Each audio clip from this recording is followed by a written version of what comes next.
I see it going right across my deck here now. I did not right up in his vicinity, but no, I didn't.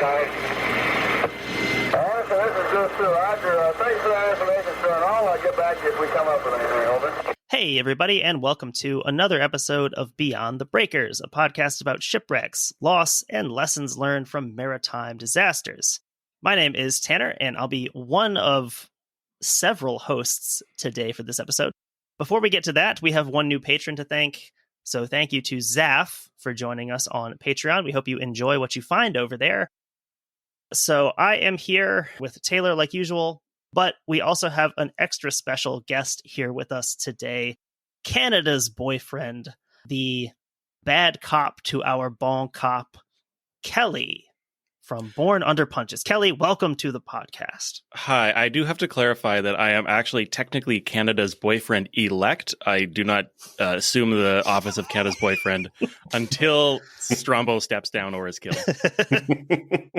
I listened to a couple hours of your Don Cherry episode yesterday, so and that is like flagrantly violating the rule that no one who's ever been on my podcast has listened to it. I think you and Nicole have now broken that. So Kelly, why don't you introduce yourself a little bit to our listeners who might already know you, because I know I've mentioned Born Under Punches because I've been on there a couple of times. Just a little bit about yourself and what brings you here today. Yeah, well, I have finally gotten enough dirt on Tanner that he will allow me to be on the show. He had to go to great lengths to hire an actor to play this Taylor character. And I started a podcast a few years ago called Born Under Punches, which felt like an amazing idea. It was a phrase that I saw on a bad English patch, and I was absolutely certain that it would not exist anywhere. And I started a bunch of accounts, and I later learned it's the name of a Talking Head song, and YouTube will try to push you toward that, which is no good. So we started as a role-playing podcast. I think there have been some incredible performances by Tanner on there. I think that the performance of his Shipwreck Erotica is probably the high point, the high watermark. To use, I'm in the nautical lingo now. The high watermark of the role-playing episodes. But people didn't have a lot of interest in them. So now we've pivoted to the next most obvious topic, which is Canadian nonsense. And on the Don Cherry episodes, you had on Jules and Lucas from Australian Gothic, and sort of making some parallels between those two shows in terms of what they're doing and kind of what their focuses are. Well, I completely stole their idea, but in fairness, they stole it from Trash Futures, so it all just kind of. But in the interest of not entirely riding on stolen ideas and preserving the justification for why all of our accounts say Born Under Punches, there will be a kind of podcast built out of smaller podcasts, like a Voltron kind of thing. So when we do our Canadian nonsense, the podcast is called Canuck as a Slur. I have a very exciting thing hopefully coming out next year called Key Party that will be on the same feed.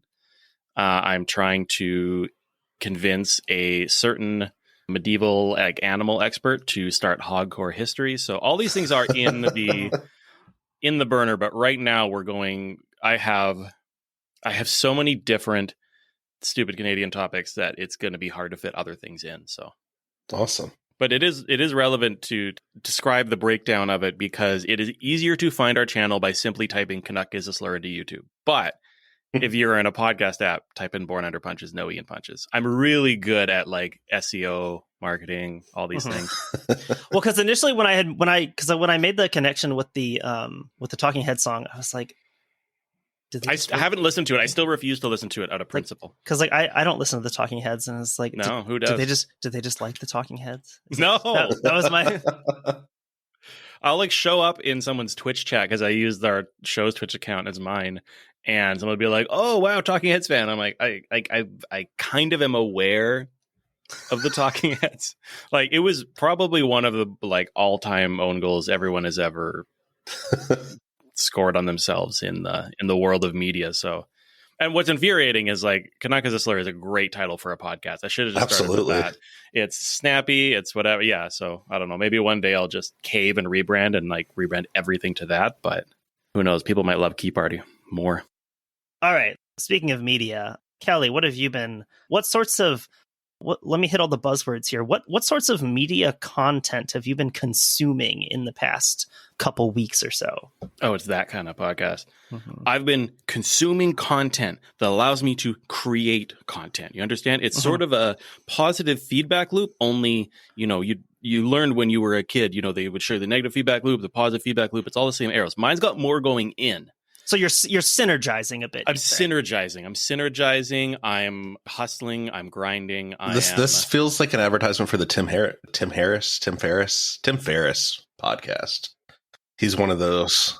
Sometimes it feels like a lot of my media consumption is just listening to the iHeart ads on iHeart shows, which is like mostly Behind the Bastards. But oh my god, it's a dire look into another complete other media universe to imagine listening to these iHeart shows.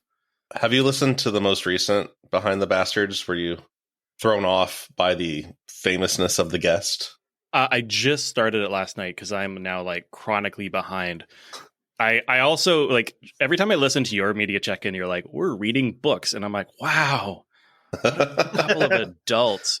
Because I mean, primarily what I have been actually taking in recently is stuff to kind of put together episodes about. Like watching Bone Cup, Bad Cup, and watching Blood Quantum are the first times I like sat down for a movie forever.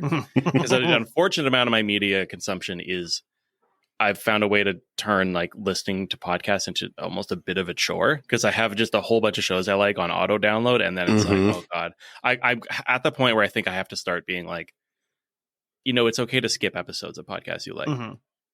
Taylor, what about you? I have been continuing to push through the Weimar Years by Frank McDonough.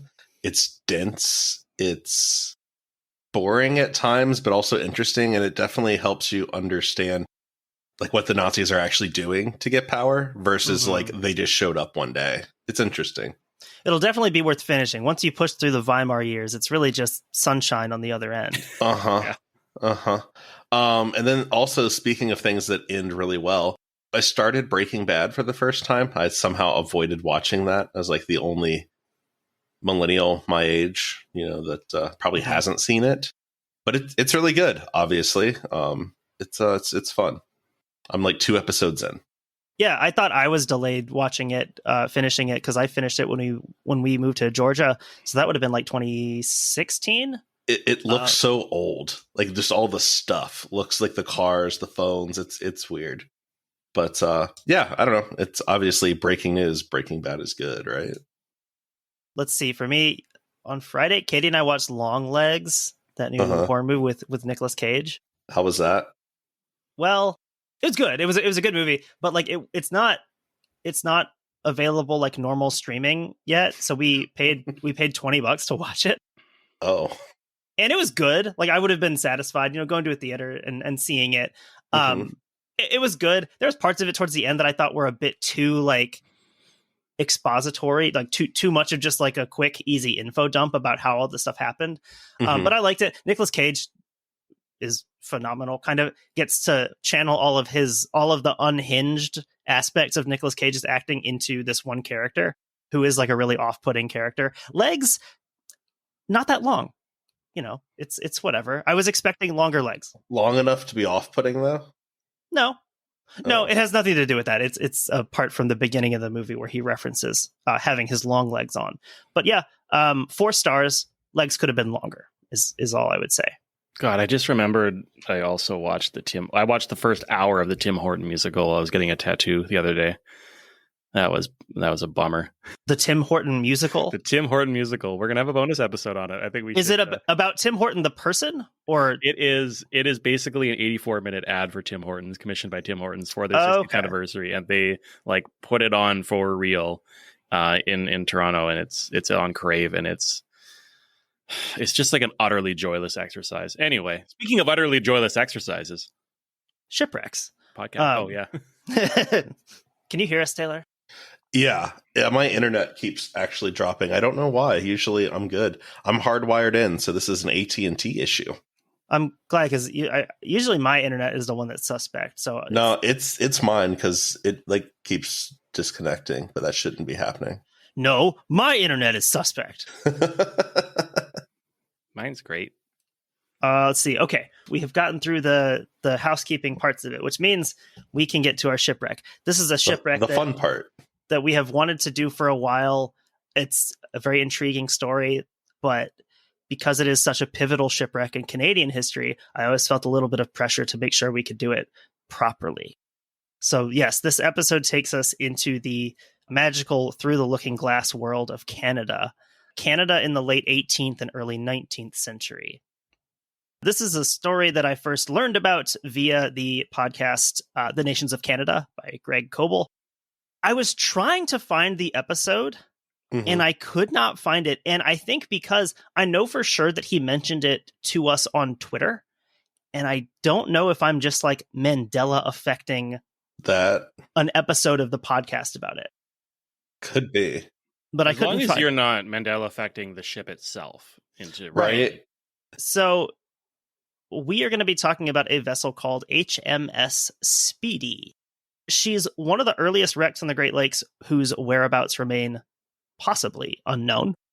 Like a lot of shipwrecks on the lakes, you can find lots of articles through the decades announcing that she has been found or probably found or verified as found. And there's still not 100% confirmation that anyone has found her wreck site. You've got known unknowns, the known knowns, the unknown unknowns. If it exists anywhere as a coherent wreck site.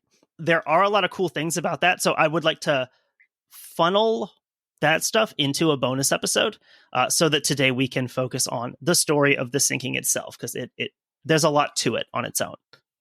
It shook Upper Canada, correct? It did shake Upper Canada, which we'll talk about Upper Canada a bit more in a couple minutes if you shake here. it too much, it won't stay on top. Main source for this episode was Dan Buchanan's book, The Wreck of HMS Speedy, The Tragedy That Shook Upper Canada. So the central portion of our story is going to take place in late 1804, but we'll go a bit further back to set the stage for this drama. Let's talk about the Canadas. There's two of them now. Upper Canada is established by the Constitutional Act of 1791. Also, at any point, Kelly, if this is stuff, I feel like this is probably stuff that you guys learn in like elementary school. So if we, well, that doesn't mean I retained any of it. If we flub anything, feel free to correct us and be like, no, the Quebec Act of 1774 did not grant that kind of power. So. I actually was just reading about basically this scheme you're talking about of like Upper Canada and Lower Canada for a episode I'm researching on the FLQ, and it's honestly like a bit confusing because Canada is like compared to the US created by such a long trail of just paperwork. And it gets so bland in that respect because it's just like a bunch of meetings, a bunch of accords, and it's such a gradual process that like constitutionally we didn't become independent until like 1982 when we amended it. So yeah, like all of these little, like what the Confederation, when Canada becomes like the terminology still trips me up. Like I guess it becomes a country or a more independent thing than what it was in 1867. But like it genuinely doesn't change as much not nearly as much as like the American Revolution, because you're going from something that is directly ruled by the crown to something being run by colonial administrators for the crown, then to something where the colonial administrators at least get to like elect themselves. And it's such a gradual process, and it's dizzying to just kind of. Yeah, I just finished reading a book about the St. Lawrence Seaway for podcast purposes. And even through like World War I, talking about how Canada is still, obviously independent in the sense of making its own sorts of laws and governing itself, but its foreign policy is still controlled by Britain. So this Constitutional Act of 1791, this was part of the continued restructuring of Canada in the decades after the 7 Years' War, which most Americans would call the French and Indian War. Those years between that and the American Revolution. So both France and Britain had territory in what we now would call Canada. But the 7 Years' War in North America resulted in France losing all of this Canadian territory, save for the tiny islands of Saint-Pierre and Miquelon off of the coast of Newfoundland, still technically part of France today. I was reading about that the other day. That is weird. Yeah, a lot of people are France quite surprised to exists know right that. But I believe that it's mentioned in the lyrics of a Great Big Sea Song, but it was used in part by smugglers because like you have a whole other country that is just a few, I don't know how far, but it's not very, it gets ferry distance off the coast of Newfoundland. And I'm doing some cross-Canada traveling in the next few months, and it's on my bucket list to just go to St. Pierre and Miquelon just to say I did it. It's like Canadian Taiwan. Yeah, exactly. It will be reunited with the mainland. Yeah. The only true French colonial government still exists. Yeah, and it's so weird because like France, I know they have their like overseas department that are, I think they're technically considered part of France just the same way that Paris is part of France. Like it's not necessarily considered a different thing. So despite coming under British rule, the inhabitants of what had been New France were able to largely retain French cultural and legal practices, as well as their language and their Catholic faith. The Quebec Act of 1774 expanded the province further to the west to encompass most of what are now the U.S. Great Lakes states of Ohio, Michigan, Indiana, Illinois, Wisconsin, and a little bit of Minnesota. If you look at a map of Quebec, say at the beginning of the American Revolution, it's enormous, and it sort of boxes in the United States, or what will be the United States. It's kind of like Super Virginia in the 13 colonies, where Virginia stretches out to like Illinois. But yeah, all those early colonies, how Massachusetts and Connecticut go like all the way across. The areas of Quebec south of the lakes were ceded to the United States, at least on paper, becoming the Northwest Territory and eventually those aforementioned states. One of the grievances that the U.S. has with Britain in the lead up to the War of 1812 is that Britain has not, in fact, vacated all of these forts that they said they would. So, the American Revolution, the war itself lasting from 1775 to 1783, greatly affected Britain's Canadian territories, both geographically and demographically. I mentioned those areas south of Quebec, or south of the lakes, rather. The demographic change came in the form of thousands of loyalists emigrating or fleeing from the new United States. Quoting here from A People's History of Quebec by Jacques Lacourcière and Robin Philpott. The United States and Great Britain signed a peace treaty on September 3rd, 1783, but thousands of people in the newly formed country wished to remain British subjects. They became known as Loyalists and immigrated mainly to Nova Scotia, which led to the creation of a new colony called New Brunswick. When 7,000 Loyalists arrived in the province of Quebec, English colonial authorities welcomed them as martyrs, treated them with generosity, and granted them new lands in areas not under the seigneurial regime. So, again, if you want to know more about the seigneurial regime of New France, Nations of Canada goes into a lot of exhaustive detail about it.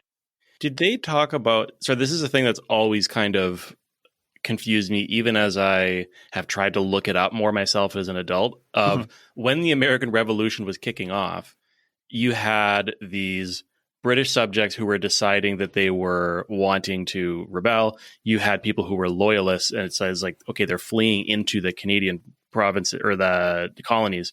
But like, why were those colonies not associated with the 13 that broke away? Like, what made them so loyal from the get-go? There is a lot about that, and a lot of it I know has to do with the fact that because a lot of the American colonies are obviously driven by the coastal areas, you know, your Bostons and Baltimores, Savannah in South Carolina, and basically just because of this whole mix of, you know, economic factors and political factors that basically made the coastal areas. So like you did actually have more revolutionary fervor in the Maritimes in Canada to the extent that this had to be they actually had to be careful with making sure that this revolution did not spread into Nova Scotia and places like that. Whereas like the interior, I'm sure there's more specific reasons for this, didn't have that same level of revolutionary feeling because they just didn't have the same factors in play. Can you imagine if we had like gained Newfoundland and all this? We'd have like a cold version of Texas. You have a cold Texas. We do, actually. We bought it from Russia. I was referring to Alberta, which we're going to get the modern cold Texas, and deservedly so. This seigneurial regime talked about here, this is essentially the way that New France had been set up. This is what you'd say more of a traditional. It looks a lot like feudalism. You've got this large manor that is under the administration of a seigneur, a lord, and that each land is sort of plotted out to farmers who can develop the land on their own. And there's fairly loose rules about, what they have to do with it, but as long as they're developing it and they're showing some sort of progress and they're producing things and they're able to pay tax on it, or tithe, I forget the technical term for it. As long as they're able to do that, that is their land that they can use. So they're operating essentially as peasants on this land. Interesting that we didn't really do a peasant thing in the southern colonies. No, I wonder if there was another labor force that filled that role instead. So weird how that shook out. And so these people that lived on these manors, these kind of leased landholding areas, these are what's referred to as habitants, which is where we get the nickname for the Montreal Canadiens, the Habs. Huh. So that's an interesting little sports tidbit here. I did not know that. That's cool. I've learned something today. Important misconception to clear up, though, is the H in the logo is not for habitant. It stands for hockey. It stands for hockey, right? Yes. Club de hockey canadien. I saw that yesterday. Yeah. And also the C stands for canadien. It's not a toilet seat, but oh yeah. I think it stands for Club and Canadien. Like it's CHC, and it's just merged into one. If I could be wrong, look it up. So this seigneurial system had been in place in New France since the days of Cardinal Richelieu back in the 1620s. So this is a well-established system that the French inhabitants of what will be Canada are very, very used to. With the influx of an English-speaking, politically active Protestant population, there was soon a growing demand for representation for these loyalists in the government of the province. That's a dangerous population of people to mobilize, historically. That's the thing is these loyalists who are coming to Canada, these are going to be the ones who are the most vocal, the most active. That's why they cannot stay in the United States, because they're not exactly welcome there anymore. Bet on the wrong horse. And so this is developing in opposition to the interests of the French-speaking Canadians. When you read stuff from this time period, the term Canadians is almost exclusively referring to French-speaking inhabitants of this area. And obviously that changes over time. So quoting again here from A People's History of Quebec. Since the Loyalists demanded a separate district from that of the Canadians, it was decided to divide the province of Quebec into two territories, with the eastern part having a French-speaking majority and a western part an English-speaking Loyalist majority. The name of the province Quebec thus disappeared and was replaced by two names, Lower Canada and Upper Canada, in reference to their location on the St. Lawrence River. So here, yes, it is kind of confusing the first time you look at this on a map. We kind of have an Upper Egypt, Lower Egypt situation going on here, where it's based on the river rather than looking at it in what we would call a standard north-south oriented map. These administrative changes were codified in the Constitutional Act of 1791, which brings us back to where we started with this Constitutional Act. Now, one group that has been absent from our discussion so far is the First Nations of Canada, who are, of course, major stakeholders in all of this. People deciding where these lines are and who lives where. Well, there's already people there who are obviously concerned about not just the influx of new settlers, but the fact that there's settlers there at all to begin with. In this story, one group in particular is the Mississauga, a subgroup of the larger Ojibwe linguistic and ethnic group. If you live anywhere around the Great Lakes, you probably have seen reference to the Ojibwe. Wisconsin has a relatively large Ojibwe population in northern Wisconsin. So this is kind of the larger group, and the Mississauga form one subgroup of that.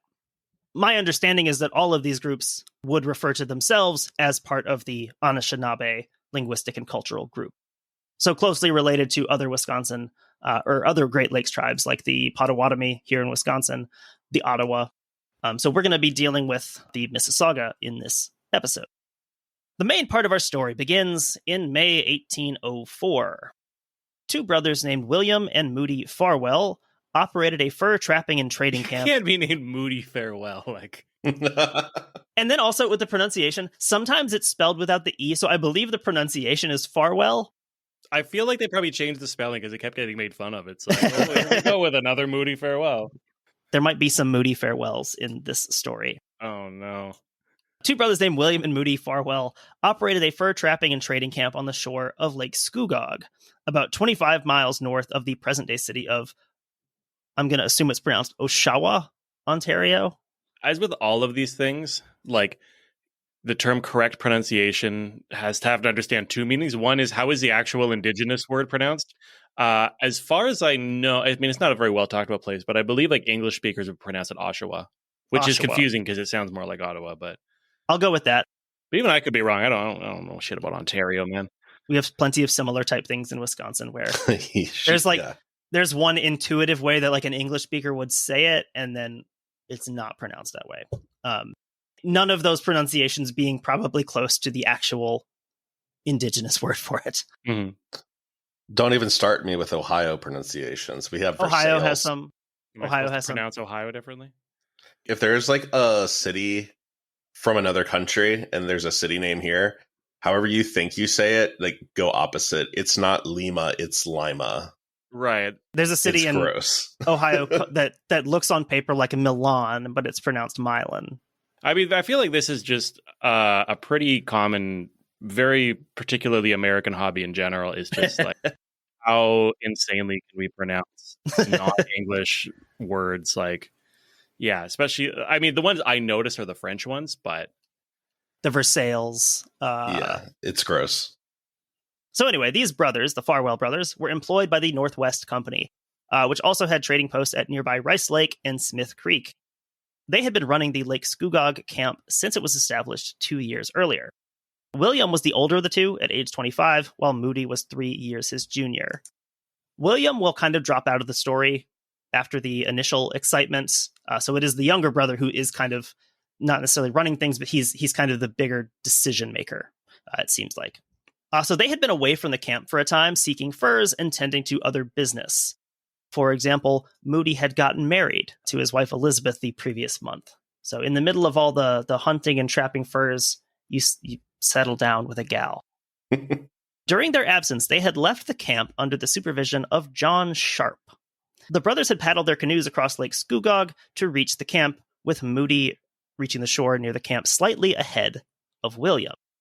Dan Buchanan, in The Wreck of HMS Speedy, sets the scene as follows. He strode across the sandy beach and into the woods, toward the small, rough log cabin that housed the trading post. He had expected John Sharp to meet him on the shore, since the plan was for the brothers to return on this day. Sharp had been left in charge while the brothers traveled north for furs. Retired from the British Army, he had hired on with the Farwells in order to make some money. Many fellows who missed the excitement and comradeship of the army chose to work in the fur trade rather than farming. So a possibly relevant detail here that will be important in the rest of the story is the fact that John Sharp is a former British soldier. I don't know for sure that provincial Canada quite had the soldier worship that we have in the United States today, but his status as a former British soldier will play a role here in some of the public opinion. This sounds like the setup to an American Hauntings story. Well, kind of. I mean, it's kind of like there's a true crime aspect to this story for sure. So when Moody Farwell approached the cabin, he suddenly got a bad feeling about all this. Sharp was still nowhere to be seen, and the cabin door was wide open. He also noted that no smoke was coming from the chimney, which would indicate that someone was home. William arrived on shore soon, and the two spread out to find where John Sharp had gone to, but not before loading their muskets, just in case. Buchanan vividly paints the scene of how the brothers learned the fate of John Sharp. Within a few minutes, Moody was standing in front of the cabin when he heard a loud shout from his brother. Moody raced through the woods toward the sound. As he neared the creek, William stepped around a bush in front of him, bent over with his hand to his mouth. He mumbled something unintelligible as he stumbled past and fell to his knees, retching. Glancing around the bush where William had emerged, Moody saw 2 legs with no boots on the feet, no sock at all on one foot, and a woolen sock dangling in the breeze from the other. Preparing himself, Moody moved around the thicket and was met with the most horrible scene he could imagine. John Sharp was lying on his back, with his arms flung out wide from his body. Pools of blood surrounded his torso, and his battered head was covered with feasting flies and bugs. Suppressing the urge to run away, Moody composed himself and tried to understand what had happened. I am gonna drop off here, though. Getting a little too intense for you here? Yeah, a little this true crime stuff, But no, that was fun. I want to do a full one of these. Well, enjoy the rest of your day. Enjoy your football. All right. I still have not started editing our previous episodes. I'll start doing that today. Our super secret topic. Our surprise topic. Yes. So I will start that one today. Now that all makes sense because an hour is probably the minimum time that, an actor will work. But you don't need more than that because it's expensive and you've already proven the point. Once it hits the next hour, that's another $50. So yeah. We have a dead body to deal with. Yeah, regular Sunday for me. Knowing that foul play was clearly involved, the brothers knew that they had to report Sharp's death to the authorities as soon as possible. They spent a night at the camp, then set out in the morning for the overland trip south to the shore of Lake Ontario, from which point they would travel by water west to the administrative center of Upper Canada, the little town of York. One complication to their journey was the amount of furs that they had brought back with them. Victims of their own success here. They had too many to carry overland, so they arranged a deal with the local Mississauga to transport the furs to the farm of Charles Annis, who is Moody's father-in-law, who lives on the aptly named Annis Creek. A coincidence that he found a place called Annis Creek to live. You're like, it was definitely assuredly not named after him later. Right. That works out so well. In exchange, the brothers agreed to bring back blankets, traps, and fishing gear when they returned from York. Now, I'm not sure, maybe you've already written this in, but this is like the same York that is now Toronto, right? It is, yes. Okay, yeah. I know I mentioned it at some point directly, but yes, this is that. The brothers arrived at the Annis farm later that night and told what they had seen at the Lake Scugog camp. Here's where another character comes into the story in the form of, I think I'm going to pronounce his name, Eleazar Lockwood, a neighbor of Charles Annis. Idea. Could not tell you. It's one of those names that you see in like older American stuff where that was a name that you could have. Now, I don't know that anyone outside of like the Amish would have that name. Yeah, I was going to say it feels like a Quaker name or something, but no, the Quakers had their own different. But yeah, we'll go with Eleazar.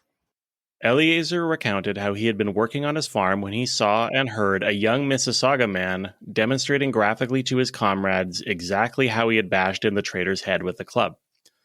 While Lockwood had been alarmed to witness this admission, he observed that the young man appeared very pleased with himself.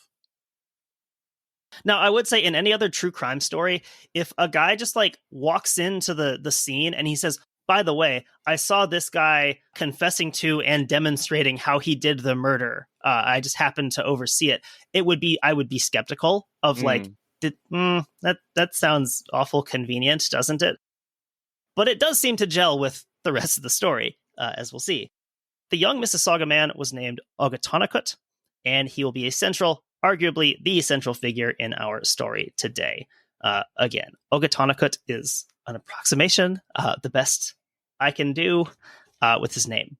One of the tricky things I found with indigenous names or place names or anything like that is that there's just not as many resources online to even find out how to pronounce something. Mm-hmm. Like if you want to be like, how do I pronounce words in Italian? Like there's a million websites and apps, and it's, because of the way that like these languages have been marginalized and often endangered, it's like there's not a lot of people putting together any kind of resources for outside speakers.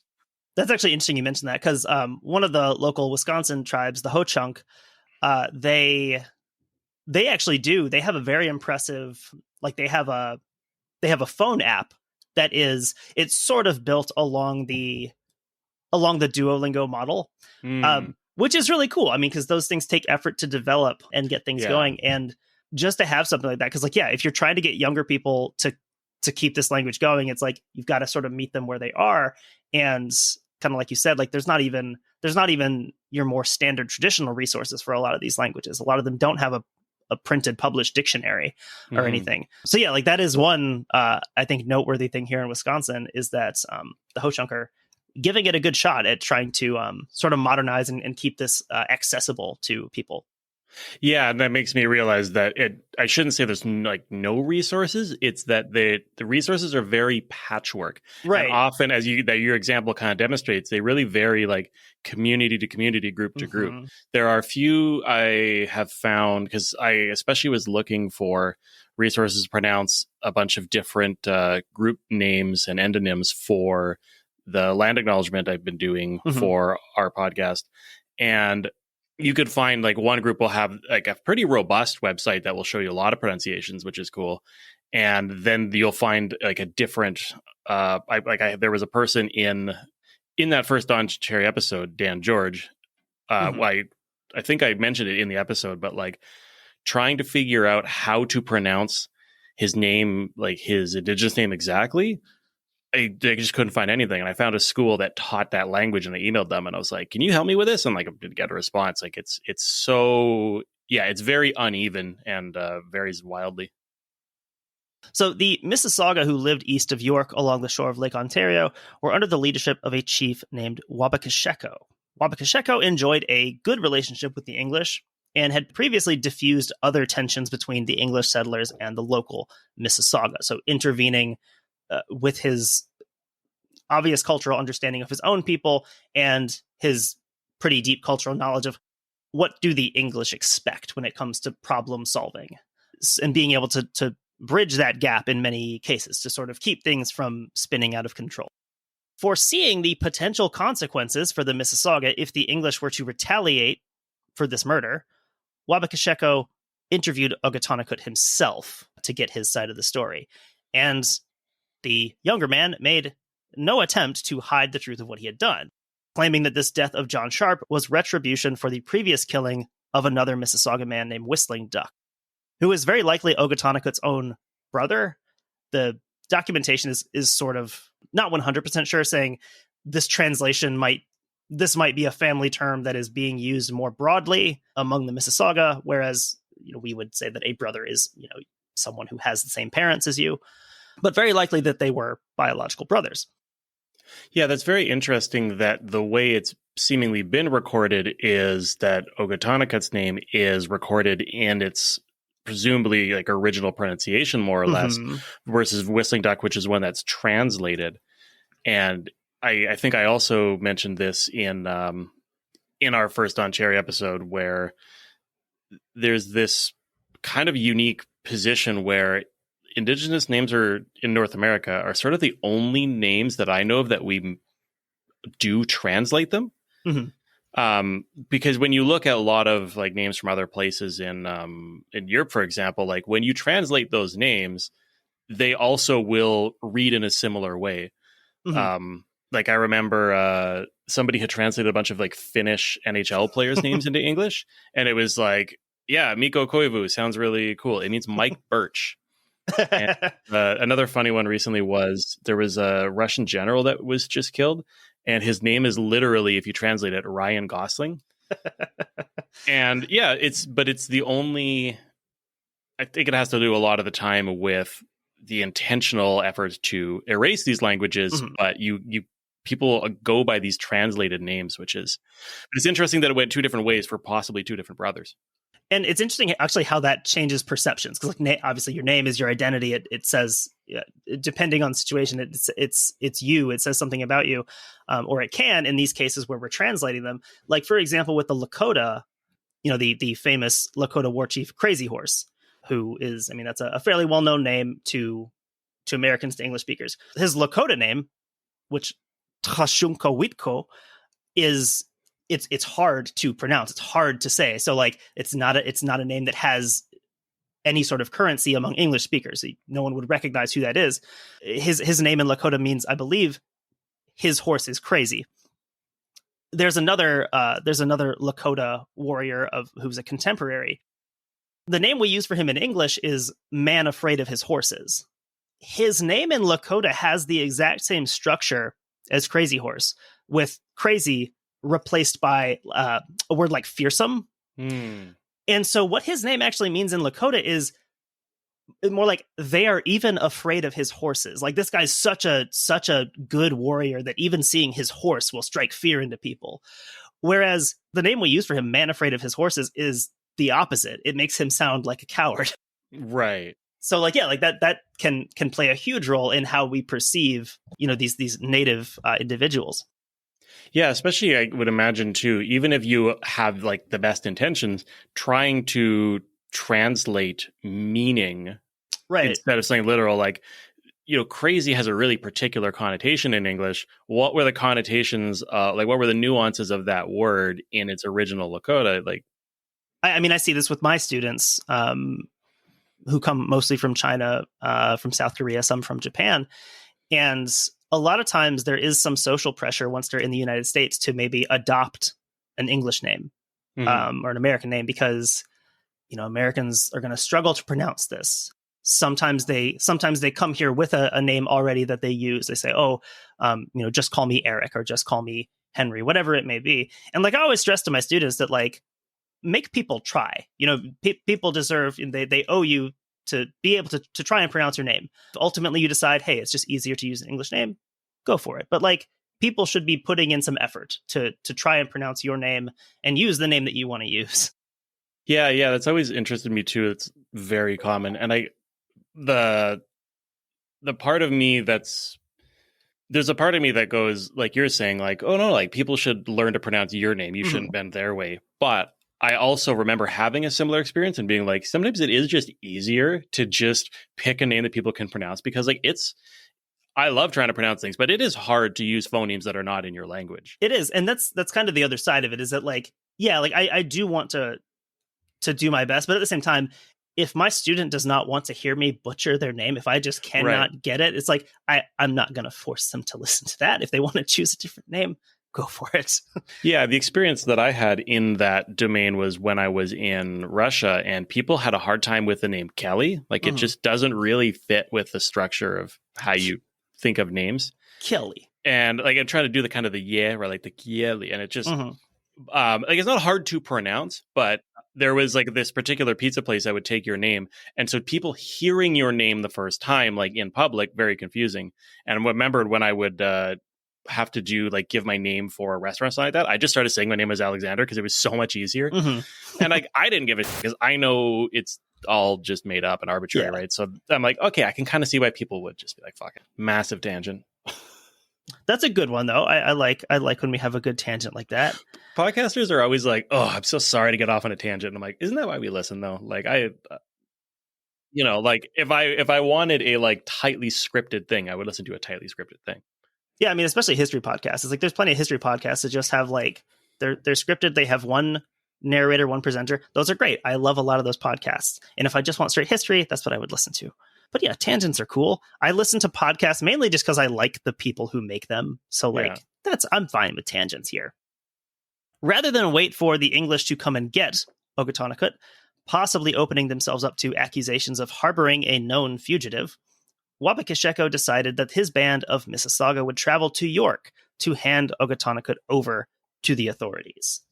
So again, this is kind of Wabakasheko knowing how the English will think about this. The English probably will not be thinking this was probably just payback for this other person's death. They will see this as murder. So he says we're going to preempt them and just go to York with this suspect. Meanwhile, at York, Moody Farwell and Eleazar Lockwood reported the murder first to Lieutenant Colonel James Green, the military secretary for Lieutenant Governor Peter Hunter. Once Lieutenant Colonel Green understood the gravity of the situation, you have a white English settler being killed by a indigenous individual. The two were brought allegedly so far. The two were brought to speak with Henry Alcock. Sure. Sounds like a guy. Sounds like an important guy. Alcock. All of them. The Chief Justice of Upper Canada, who made a record of the two men's testimony regarding the murder. Green and Alcock then met with the Lieutenant Governor himself, who understood the need to make a quick arrest of the murder suspect. John Fisk, High Constable for the Home District, was charged with making this arrest. And he would be joined by Colonel James Givens, Assistant Superintendent of the Indian Department and a Mississauga speaker. Like a lot of the British officers in North America at this time, Givens will go on to serve in the War of 1812, where he is actually going to lead a small group of Mississauga warriors in the defense of York against the dastardly and quite bumbling American forces. He was Givens a lot for his country. Mm-hmm. Fisk, Givens, Moody Farwell, Eleazar Lockwood, and a squad of soldiers boarded a bateau and made their way to Gibraltar Point, where the Mississauga were camped. Now, is there a technical term of what a bateau is here? Like, I mean, obviously I recognize it as the French word for boat. Right. Here, talking about like something with a fairly big length to width ratio. This is a fairly narrow craft used for like coastal/river transport. You probably would not want to take this thing out on the lake. Like, would it have been paddled or? Yes, they'd be rowing this. It's like a long canoe or a long rowboat. Fairly shallow keeled, fairly flat in profile. I don't even know for sure that it has any sort of structure on board. It might just be an open deck. Ogotonnicut was arrested without a struggle, with Wabakasheko present to hand him over to the soldiers. So this is sort of almost sort of choreographed on the part of the Mississauga, where Wabakasheko comes out with the group of Mississauga men. He has, his arm on Ogotonnicut's shoulder, and they hand him over to the British soldiers. Back in York, Ogotonnicut was held in the Home District Jail, where he would remain for the next, I wrote 4 months. It might be closer to 4 to 5 months, we'll say. All right. With the murder suspect in custody, arrangements had to be made for a trial. But an important complication that will be a cause of our incident here today. Although York was the administrative center of the Home District, John Sharp had been killed on the northeastern shore of Lake Scugog.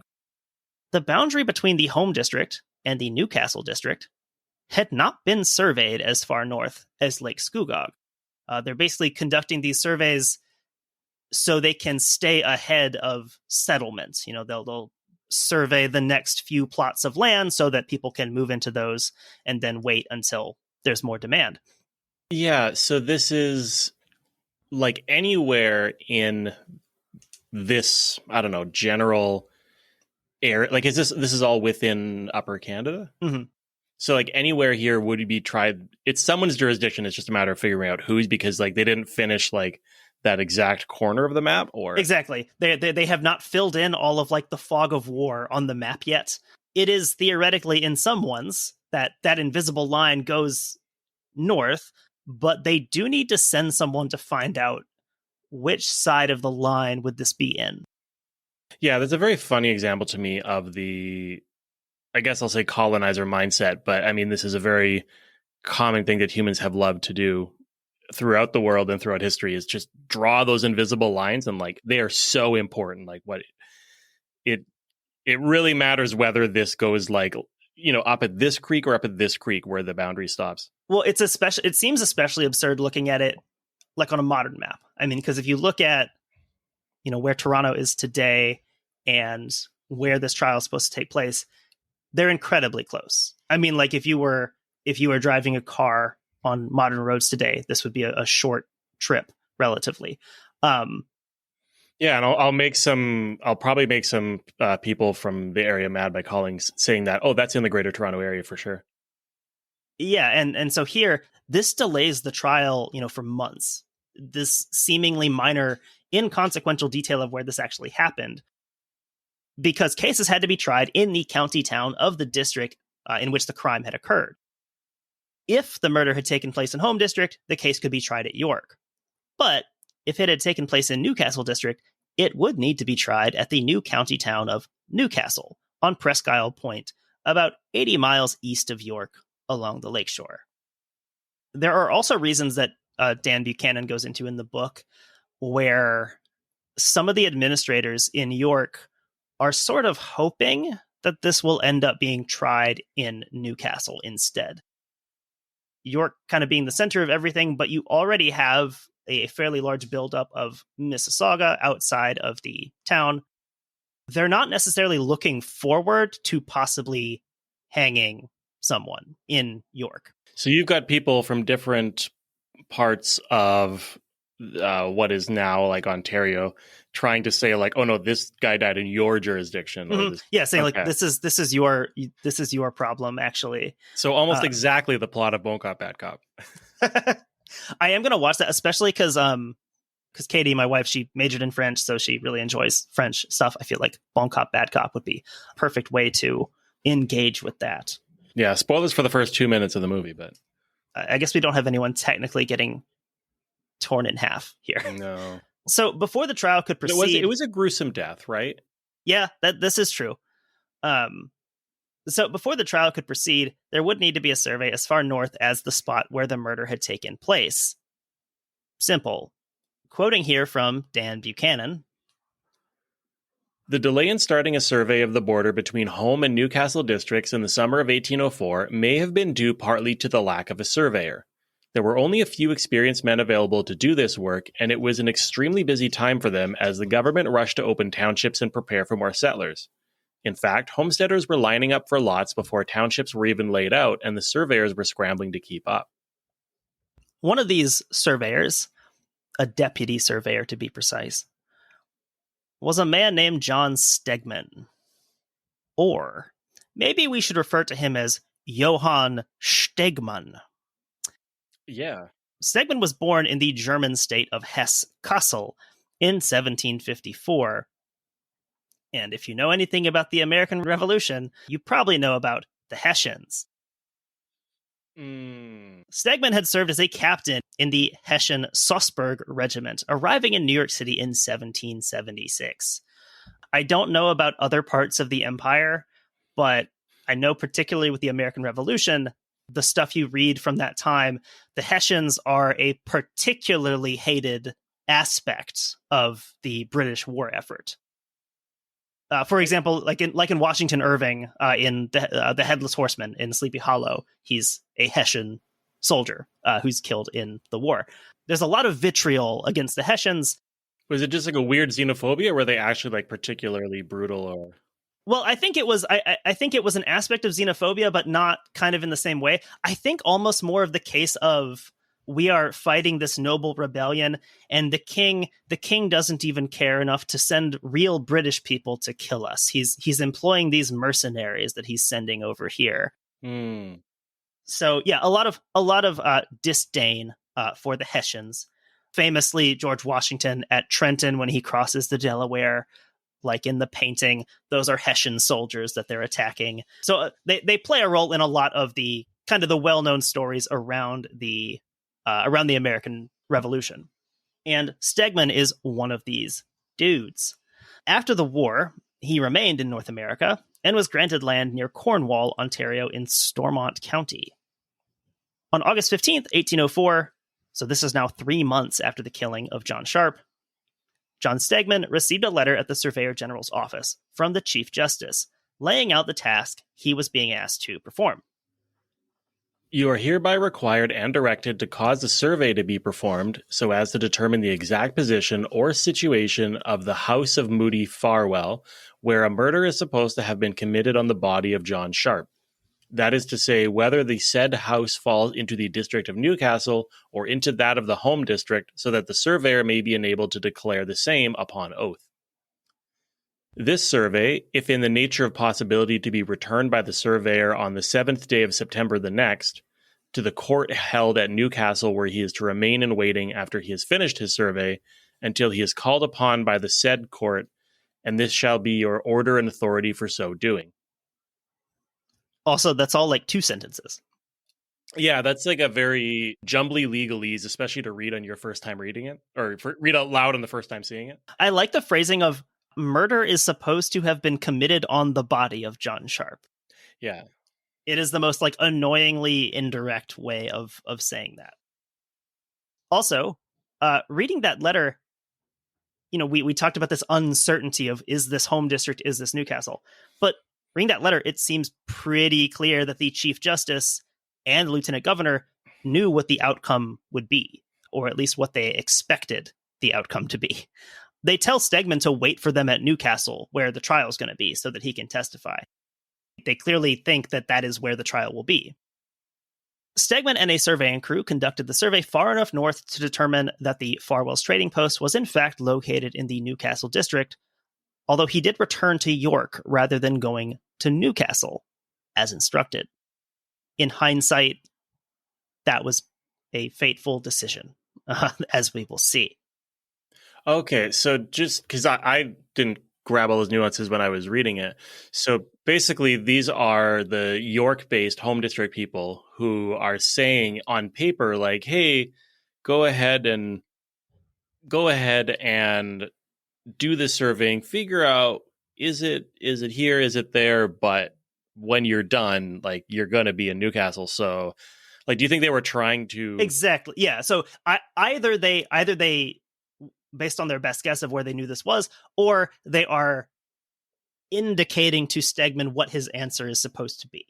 Yeah, that's what I was trying to figure out, was like, are they overconfident? Or sorry, are they just highly confident? Mm-hmm. Or are they actually impressing on him? Like, because this was him receiving a letter. I guess they wouldn't also be like talking to him in person outside of it. But yeah, I'm curious what kind of unspoken influence might be going on there. Yeah, kind of both are presented by Buchanan as like, it may be a little of both. Stegman definitely knows the answer that they want. And maybe he doesn't even have to lie about it, which is always good. And also, he never actually travels to the location of the trading post itself. They get to the point where they're at Lake Scugog. They know the geography of the lake. And from that, he can just project his line north and say, hey, I know the cabin's over here. We can pack up and go. I mean, I feel like given a lot of the way colonial borders look, like, couldn't they have just done that to begin with? It's just like, well, let's finish drawing the line on the map. And then, once we survey it, we'll just survey it based on those lines. Exactly. I think they just wanted some sort of on paper saying, okay, yes, for sure. This is the measurement. Get this shit out of here. Send this over to Newcastle. And so now that we have that information, the trial can finally proceed at the Newcastle District Courthouse. Judging the case would be Justice Thomas Cochrane, only 27 years old, but with a body of work that impressed Chief Justice Alcock enough for Cochrane to fill in while Alcock was away in England. The Crown would be represented in court by Solicitor General Robert Isaac Day Grey. And it is Day, D-E-Y, not de Grey, which I would think is a more common name. Yeah, do you know what the etymology of that is? Or I don't. I didn't look into it. They usually refer to him as Robert Grey. Okay. Ogotonnicut's defense would come from Angus MacDonald, who Buchanan describes as, quote, one of the best lawyers in York. York is pretty small at this time. I don't know how many lawyers they would have had, so maybe he's the best of like 10. Yeah, but it's still like the largest settlement around, right? Yeah. Yeah, I mean, it is the center of things. Yeah. So making him probably one of the best lawyers in North America at this time when it comes to British law. He is going to be essentially playing the role of public defender. I don't know necessarily that sort of system was in place, but he is appointed to say, hey, you are going to defend this guy. Some of the others who'd be making this trip to York were John Fisk, the high constable we met earlier, who led the arrest of Ogotonnicut, James Ruggles, a justice of the peace for York County, George Cowan, who would act as an interpreter for Ogotonnicut in court, and our surveyor, our Hessian war criminal, John Stegman. Allegedly. But how to get so many people to Newcastle quickly and efficiently in 1804? Boats. Fortunately. Oh, and that's another important thing here. Again, looking at this on the map, we would say they're not very far away. They were not very far away then either, but there wasn't a good road along the shoreline that would be dependable enough to get them where they wanted to go without complications. So the boat was theoretically the fastest and easiest way to do this. I like to imagine that this part of the story is for your audience a lot like I assume this happens in Marvel movies or whatever, where you're like, oh, Iron Man finally showed up. Mhm. And in this case, it's like, we got a boat. Boat's here. It's the Boat.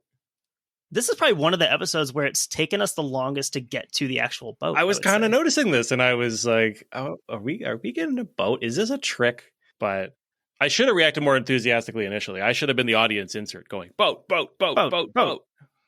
So fortunately for those involved in the trial, there was a vessel of the Provincial Marine tied up at the Garrison Wharf in York Harbor. The humble two-masted gunboat, His Majesty's armed vessel, Speedy. Which is it feels like an anachronistic name. Speedy?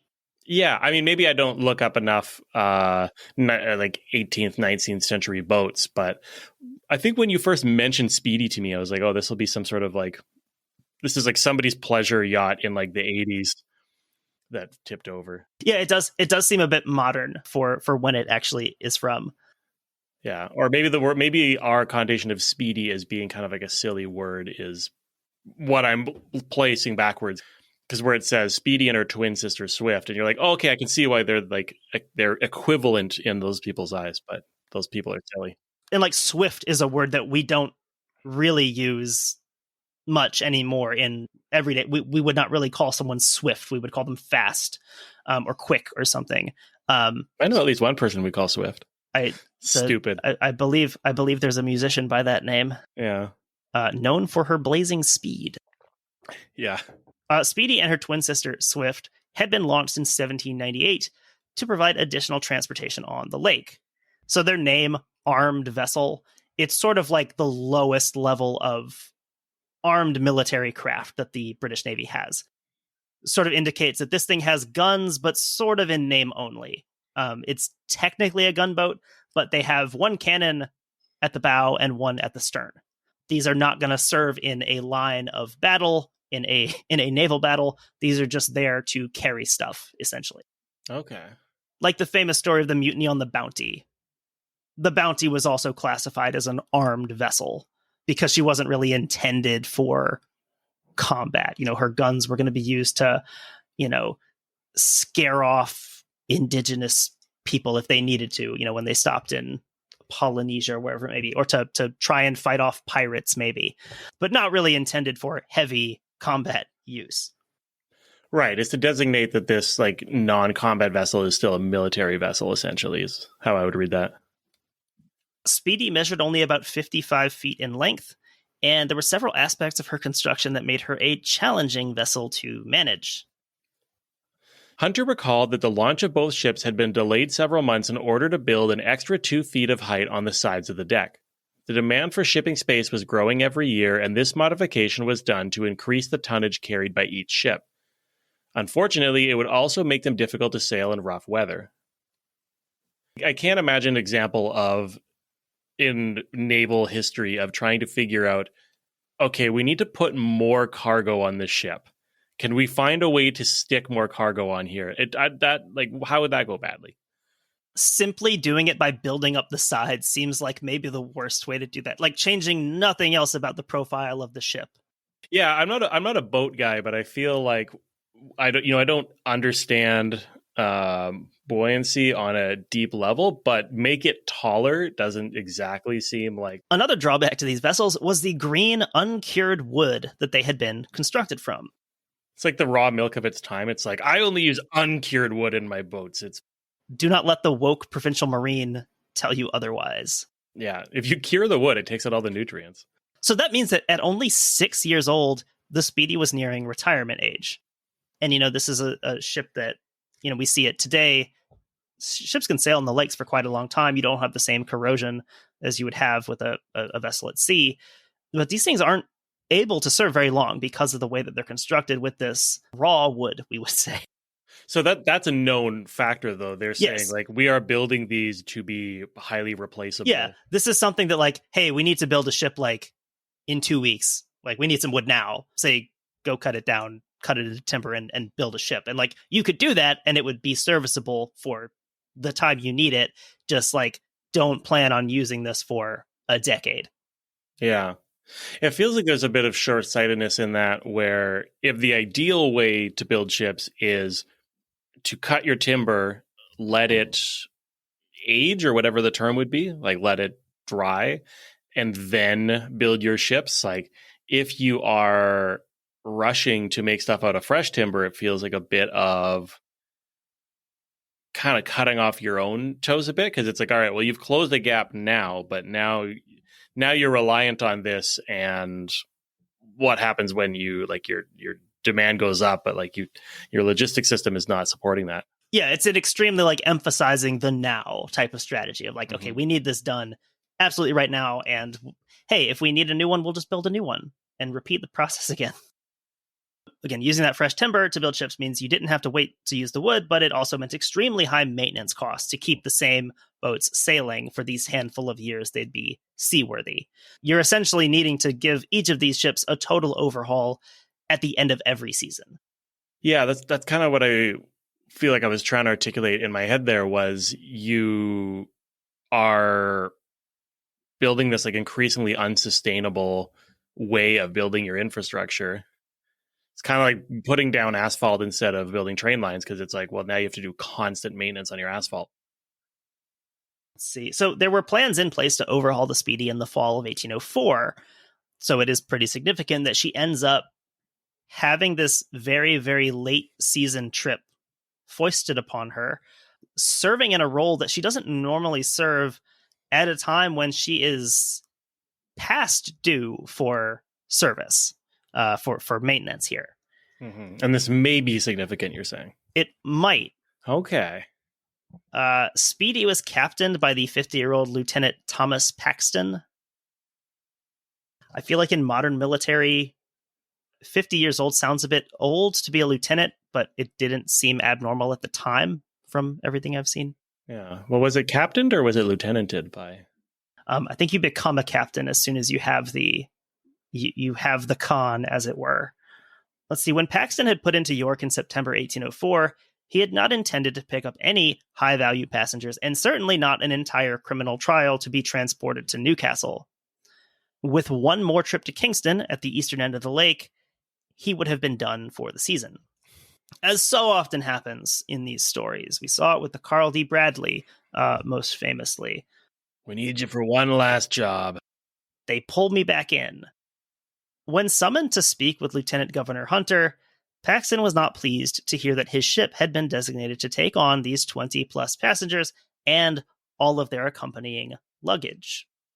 And most of these are fancy elites of the province, so like they're going to have a lot of luggage that they want to bring with them. This is not just like a duffel bag. It's like you got people bringing their whole wardrobe. Well, you got to have your wardrobe for the trial. You got to look snazzy, especially at the time. Got to look good in court. Well, and if the opposing counsel ends up wearing the same wig as you, it's like, well, one of you's going to have to change. Like a home and away, you wear like the dark wig and the white wig. Yeah, you always bring your road or your home jerseys on the road with you in case something happens like to the other team's jerseys. Like everyone knows this. So Paxton provided a litany of reasons that his ship was not suited for the task. One, HMS Speedy was not designed to take 20 passengers down the length of Lake Ontario, especially not in October when storms could come up quickly and be extremely dangerous. Two, if they had to put the accused and a constable down below, that would force passengers onto the open deck of the ship for more than 24 hours of October weather. Three, how would he feed them or carry enough water for them all? How would they keep warm? It was just impossible. I do think impossible is probably selling himself a little bit short there. Probably is going to figure out a way to do it.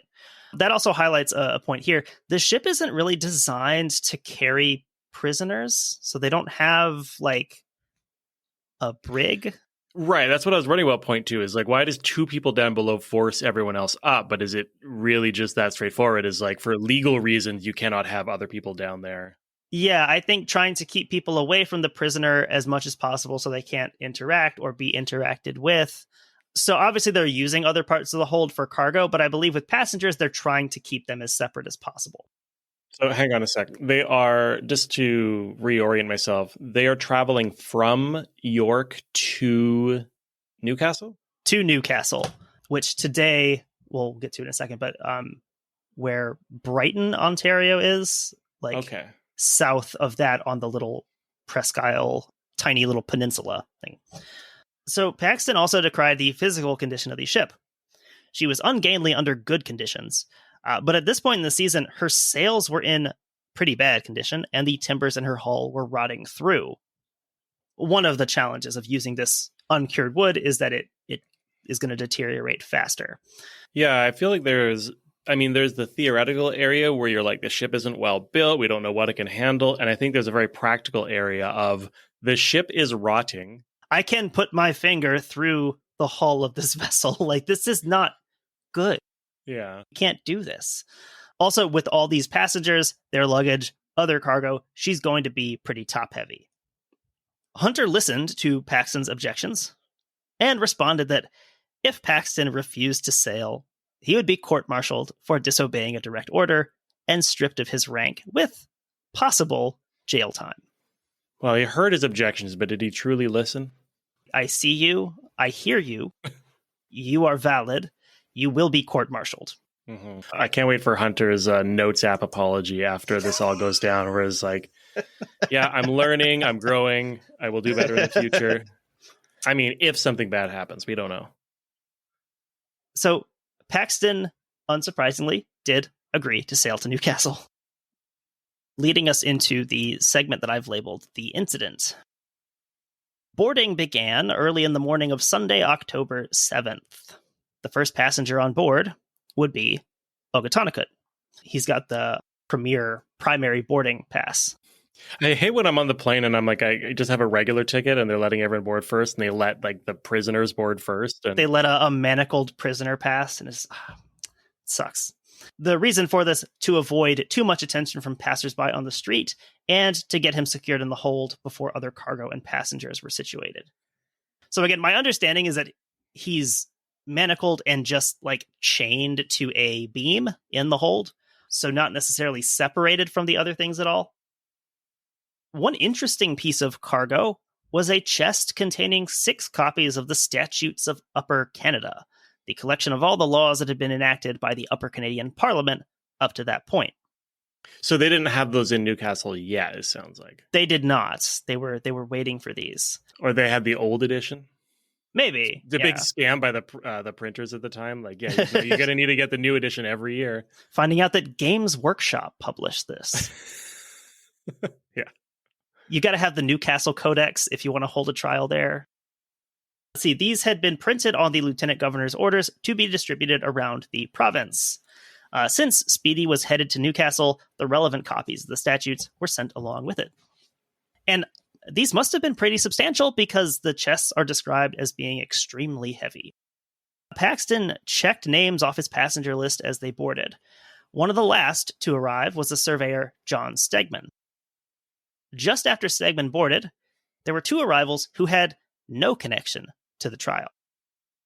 A man named Joseph Wilcox was at the wharf with a wagon carrying 2 children. There's something about Wilcox in the quote here that sounds a bit odd, out of place. He is described as an inveterate office seeker, so he seems to have had a reputation that preceded him. So there's a reason that people don't like him. An office seeker meaning like he's a ladder climber, like he's trying to get into. Yeah, so he's sort of just trying to ingratiate himself with everyone he can, and everyone seems to know that, and most people probably don't appreciate that. I mean, it makes sense though. They didn't call him Won't Cox. God, a lot of cocks in this episode. We got. I was trying to joke about everything else, but yeah, we have all Cox and we have Wilcox. Yeah. Okay, so quoting here from Buchanan. Wilcox explained to the captain that these 2 children were to sail on the Speedy to Kingston. Their parents were indigent and could not afford the fare for sailing to Montreal, where they had a family, so they were traveling by land. The authorities had stepped in and decided to send the children on the next ship to sail in that direction at the cost of the state. Captain Paxton was surprised and annoyed and stated this clearly to Wilcox, who shrugged off his protest with his normal arrogance and disdain. There was no choice. The children were brought on board. It's interesting. I kind of get to picture this captain as one of those like tragic figures in a like a screwball comedy who he just keeps getting things like piled and piled and piled upon him. It's like maybe an I Love Lucy thing where it's like, hey, you got to hold this dish. Oh, now you got to hold this pitcher. Now you got to hold this like platter. And also with Paxton, he had made those complaints about the quality of his ship, saying the ship cannot do this task. And one of his specific complaints was because of the nature of the passengers, saying, I don't want to be responsible for a solicitor general, some of the best lawyers in the province, our best interpreter, our top police officer, ACAB. All constables are bastards. Yeah. I don't trust my ship as is. I don't want all these people on it. And then now, as you said here, oh, great, I get 2 kids on here without their parents. I'm their parents now. Great. Yeah, I feel like every person listening has had a manager like this where they ask you to do a task and you lay out like very articulately and in detail why it can't be done. And they're like, okay, I hear what you're saying. And here's some more added on top of that. I will add a new task for every complaint. So the last passenger to board was Jacob Herkimer, testifying at the trial in his capacity as part owner of the Lake Scugog trading post. After some difficulty exiting the harbor, possibly running aground on a sandbar. Great start. The Speedy finally departed that evening as the sun was setting. Buchanan does describe how exiting York Harbor was somewhat difficult in that you had to go west around the kind of spit of land, sandbar. You had to go west, which is where the prevailing winds are coming from most of the time. So it's hard to navigate out of the harbor. So they have some struggles here. It's not totally clear if they actually ran aground or not, but they eventually do get going. One thing I will say here, the Dan Buchanan book is really good, very informative. And I think you and I were actually talking about this on the last time I recorded with you on our as yet secret topic episode. This is one of those books where it has very well documented parts, and then parts of it shift into very seamlessly parts that have to be speculation or like dramatization, because for reasons we have no way of knowing what happened on board the actual Speedy. Yeah, I was having the exact same thought where I went, oh, this is so evocative of the book that we covered for your appearance on our show, which is stuff where at least like that author made this disclaimer of, I am doing, it? Narrative nonfiction. And saying, yeah, when you read stuff that is like happening on board these boats where it's like, it's down to like very minute details of what would have happened, is like, there's like, how do you know that somebody like shifted uncomfortably in their seat or whatever the case may be?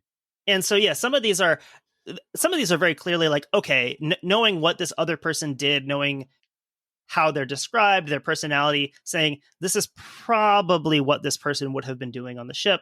But again, it's presented sort of along with all of the other information. It's just that suddenly the little citation notes drop out, for a page or two at a time. An example of this, quote, Robert Gray worked with Simon to arrange a large bearskin cloak over themselves and the 2 children to keep them warm through the night. George Cowan took a lantern to the far end of the hold where Ogotonekut was chained. He covered the prisoner with a cloak, then sat and spoke to him in his own language, hoping to calm his agitation so that he might sleep. I am enjoying imagining that this is sort of a Pompeii situation where you find like the people with a large bearskin cloak like over the children at the time of, shipwreck, which is of course when people freeze and die instantly in place. Yeah, like the thing with George Cowan, like he is a very renowned interpreter. He's known for his good relationship and rapport with the native people of the area. So it does fit, and it does make sense that he would be doing this. He would be maybe saying little things to try and comfort the prisoner, especially maybe as the weather's getting rougher, because no one else on the ship can talk to Ogotonekut. We have zero way of knowing this in this detail, though. Yeah, it's just an interesting approach, I feel like, as a writer, to just start going into stuff that you kind of made up. Like maybe people just want to flex their writing muscles, but yeah, I don't know. I'm such a stickler for accuracy that I can't imagine not saying like a very clear, like, well, I like to imagine this was happening or something. And like, there's parts where the delineation is very clear. Like, as the reader here, you know that, anything happening within the hold of the Speedy is conjecture, because, again, we'll see why. I can't wait to find out why. But there are aspects of it, like, so the aspects where it describes the Speedy, sailing along the shoreline. So there are going to be times where other people do sight the Speedy from shore. There are times where it's a bit unclear. Okay, is this something from the documented source, or is this just more of the narrative nonfiction going on? But we'll see here. So the Speedy made her way eastward through the night with a wind out of the northwest, interspersed with periods of being becalmed. Also traveling to Newcastle by water, though, very importantly, not on the Speedy, were Moody Farwell and Eleazar Lockwood. So was there a different boat, like a better boat? Their better boat is their canoe. So they trust their canoe more than they trust the Speedy. All right.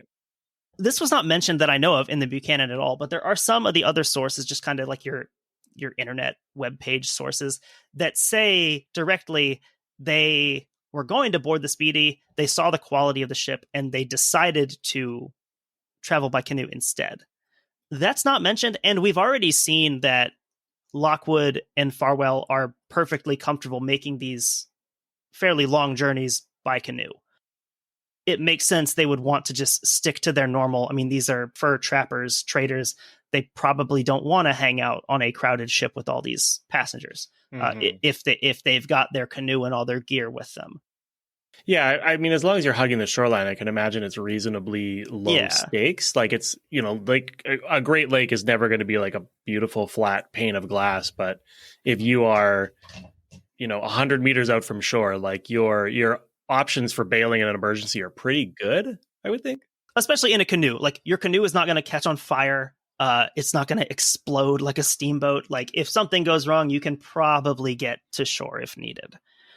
So the evening of October 8th, the conditions on the water grew more rough, and the two put into shore to camp for the night at what is today called Gage Creek. This is roughly, just looking on the map, about 2/3 of the way to their destination. Quoting here from Buchanan. While they made camp, Moody watched the lake to see if the Speedy might come into sight. At one point, he did see the ship being tossed about in the wind. It was a fleeting glance, but it raised the anxiety he felt for the poor souls on the HMS Speedy. They were still a few hours from Newcastle, about 50 kilometers as the crow flies. As the men ate their supper, the wind howled and the waves crashed against the shore. They hunkered down to wait out the weather, uncertain what the morning would bring. This fleeting glance is maybe the last time anyone saw the Speedy, other than those who were on board her. Waiting in Newcastle for the boat's arrival were Charles Selleck, his father-in-law, George Gibson, and Gibson's 16-year-old son, Joseph. So I guess Selleck's brother-in-law. Selleck, along with his, it says this wife, along with his wife, were custodians of the newly built courthouse and jail at Newcastle. It's a step more derogatory when people say the wife. This wife. Yeah, I gotta go to the mall with this wife. So Selleck has an interesting story. He was a sea captain originally from Stamford, Connecticut. He had served on British gunboats near the end of the American Revolution. So again, like many of these loyalists, he serves in the war with the British, does not ingratiate himself to his more revolutionary-minded neighbors, and he goes north after the war. After relocating to Canada, Selleck married Elizabeth Gibson, daughter of George. Selleck and Gibson operated a ship called the Lady Murray out of Newcastle. Oh, I'm so stupid. I was like, wait, he married his own sister-in-law? And it's like, no. This is how the guy became your in-law was. We've got that backwards here. Yeah, I'm sorry. I was just reading about Martin Brodeur, and so now I'm thinking about marrying your in-laws. Sorry. They were... Go on. Did Martin Brodeur do that? Oh, he sure did. Oh, that's funny. Has that come up already on 100 Punches? No, it's a little forward sizzle to our Sean Avery episode. That's all. Oh, okay. That's all I'll say. Sean Avery, the one who was famous for diving, right? Is that who am I thinking of the right player? I don't think so, but you will find out. We're gonna go right from the nautical stuff I read to you into Sean Avery. So okay, diving is in like going down to intentionally draw a penalty, not the sport of diving, is what I was thinking of. Yeah. Okay. So Selleck and Gibson operated a ship called the Lady Murray out of Newcastle, and they had done a lot to develop the new county town, including the construction of a wharf. So basically everything that had been developed in Newcastle was more or less connected to the efforts of these two guys. Newcastle boasted a good harbor, but the entrance was tricky to navigate due to the narrow channel and large shoals. Quoting here from Buchanan, "In those days, a beacon fire was the best method of assisting sailors in bad weather, and the responsibility fell to Charles and Elizabeth Selleck to build such fires when and where needed. In some cases, it might be on the very east end of the point where the big lighthouse is today, but the most effective spot was typically the eastern shore of Salt Point toward the north end. A large fire there would provide ship captains with an obvious visual destination as they turned into the bay and followed the old channel. At least that was the theory." So it was just kind of like a manual lighthouse is what I'm getting. just light something on fire and hope someone sees it. Selleck and Gibson had ensured that extra logs were available in the event they would be needed to guide in the Speedy. In addition to assisting with the Speedy, the two men had been given a somewhat less pleasant task before the vessel arrived. That was the construction of a gallows. That feels really putting the cart before the horse. Like, even if you convict someone, can't you just be like, all right, well, you're going to sit on death row until we build the gallows? It's a bit of an ominous indicator of how the scales were being weighted here. That gallows, of course, for use after the expected verdict from the upcoming trial. Yeah, like if you're Ogatonakut and you getting off the boat and you already see the gallows built, I mean, being realistic here, and even Wabakasheko knows this at the beginning, once he's handed over to the authorities here, everyone is pretty confident that they're never going to see him again alive. It's kind of funny that they're going to this much effort for what might be kind of a kangaroo court. Like, if you're so certain you're just going to convict this person because whatever combination of A, they are obviously guilty, or B, they are indigenous and you just want to make an example of them, then it's a little hard to wrap my head around that urgency of like, oh, we have to make sure that it's in the other jurisdiction. Like, well, like if you're just going to do the show trial, just do it here. You're already here. I was thinking about that because it seems, like you said, it seems like a lot of effort to go through. And I think maybe that's the point. You have this somewhat new administrative division that you are attempting to show this is a division of the empire, just like anything else. It runs like everything else. It follows all the same rules. It's the same machine. So like, we're going to make sure that we do everything exactly by the book. I don't know. But yeah, it is a lot of bending over backwards for something that everyone knows how this is going to end. But on the night of October 8th, the Speedy was still nowhere to be seen at Newcastle. This journey was expected to be, more or less 24 hours was the window that this was expected to be made. And so by the following night, after they had departed York, they're still not seen in Newcastle. And now it's starting to rain, and the wind is beginning to grow in intensity. We could say the weather began to deteriorate, to use a pet phrase on the podcast. Having lit the beacon fire, the two men walked back to the south shore of Presqu'ile to keep watch.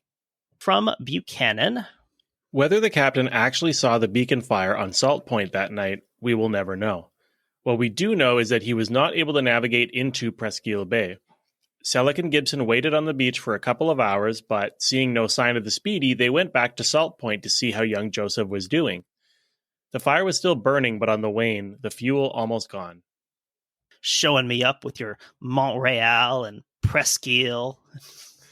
Yeah, well, I can't help the Frenchness. The Montreal thing is one I've been trying to practice, but Presqu'ile is like the only way I can read that. Because like there's places in the United States that are called Presqu'ile, and we pronounce them that way. But yeah, so I went with it. I'm sure in Canada they do say Presqu'ile. I would never ever put it past English Canadians to pronounce French things wrong anyway. See, because I think Presqu'ile, I think of putting an eel in like a vice. Oh, a pressed eel, yeah. A pressed and squeezing. Like something that like the French would eat, probably. We're going to have some pressed eel for dinner tonight. Yeah, it's also interesting. It's another one of those... This is another one of those phrases where when you translate it, it also feels much more. It's kind of an odd construction because it means like nearly island, like I an guess. almost island. Yeah. Or like close to the island. Yeah. Because like there's a place like Erie, Pennsylvania, on Lake Erie, because that was originally a French fort called Fort Presqu'ile, and same type situation where you have this like kind of peninsula, but almost like semi-detached. So while Selleck and the Gibsons waited at Salt Point deeper into the evening, the temperature dropped significantly and the wind shifted to the northeast. Wait, what's the exclamation for that one? Am I missing a reference? Because now we have a nor'easter developing. Oh, sure. A nor'easter on Lake Ontario would bring high winds along with snow and sleet, while dropping temperature would ensure that everything was coated in a thick layer of ice. You think I would know this from listening to this show enough, but that's the direction it comes from, right? It comes from the northeast? I kind of always have to like reframe it in my mind, but yes, when you talk about like a westerly wind is coming out of the west, when it kind of seems like that would mean the opposite, like it's blowing to the west, but right, yeah. But yes, you're thinking of the way it's coming from. So a nor'easter is coming out of the northeast. Right, okay. The people of Newcastle sheltered in their homes for the next 2 days. Moody Farwell and Eleazar Lockwood, camping along the lakeshore, took shelter in their lean-to, which they sort of bolstered with their canoe, relying on their warm clothing and plenty of food they had brought with them to ride out the storm. Yes, my next piece of maritime erotica deals with this time, sheltered together in the lean-to during the nor'easter. I mean, you'd have to. Honestly, this kind of story is the thing that makes me feel like the past sucked so bad. Like, you just could not pay me to sit in a lean-to when it's probably like, it's October, but it's like, it's cold as shit. It's a huge storm. Like, I hate walking like from my house to my car. Mm-hmm. And we already live in like a warmer climate than they did 200 years ago. It just seems awful. Like, I think about that, and I know that like obviously in the past, like people didn't know how convenient things in the future could be. So it's like that's the best you could do. But like I think about that, just the simple things like this ship leaves, and like if it doesn't get to its destination, just like no one will ever know what happened to it. Just dropping, and granted that still happens today, like with the Malaysian Airlines flight, but you know, it's rare. Yeah. Whereas it is all relative. There's a part of me that's always thinking when I read these stories, like, couldn't she have just like picked a sunnier day to travel on? Like, just stay inside. Like, it's cool. Like it's relative, but you know what a warm day looks like. Mm-hmm. I don't know. I guess if the wind shifts on you, it's different. Especially because it's like, yeah, like you already waited like months for this. So it's like, maybe wait and see. When the storm abated on Wednesday morning, they were able to continue the trek to Newcastle, where they were disappointed to see only the Lady Murray tied up at the wharf. During the next few days, Charles Selleck and George Gibson took the Lady Murray out in an effort to search for any sign of the Speedy in both directions along the shoreline. None were forthcoming. So, small delay, a couple days delay, pretty normal on the lakes, especially after a storm like that. Kind of hoping maybe they put into some inlet or bay to shelter from the storm and they'll be along shortly. Right. As we said, Speedy is not exactly built to handle a storm on the lakes. Kind of needs to be best case scenario for her to operate. I guess it's hard to come across these stories when you're specifically researching shipwrecks, but does that happen often enough where a ship disappears and then it's just kind of, oh yeah, they kind of got delayed and we just didn't know for 2 days. Oh, yeah. Because, yeah. That's really common. I mean, like we cover quite a few where, especially, you know, the older ones where there isn't the instant communication, where if a ship is a day late into port, it's not panic mode yet. Even like the recent one we did with the Daniel J. Morrell, you know, that was the 60s. And even then, you know, she had gone through the storm. Her ship sailing with her sister ship, had made it okay to their destination, and she was delayed. And even then, it wasn't initial panic. even though it probably should have been. And now it would be based on the new sort of regulations with those types of things. But yeah, fairly common, I would say, for, a delay to not really initially cause panic. Mm-hmm. Or like the Russian one we did, the Rusalka, that monitor who was just crossing the Gulf of Finland? I forget which one it is. That's not the one that smoked the bridge, is it? No, not that one. This is the one. It was sailing in tandem, and it's the gunboat sailing with her made it fine. And like her one task was to keep an eye on this other ship, the Rusalka, and she just didn't. And then just like didn't report that she was missing for a few days until the captain was like explicitly asked, "Where is the Rusalka? What did you do with that thing I told you to take care of?"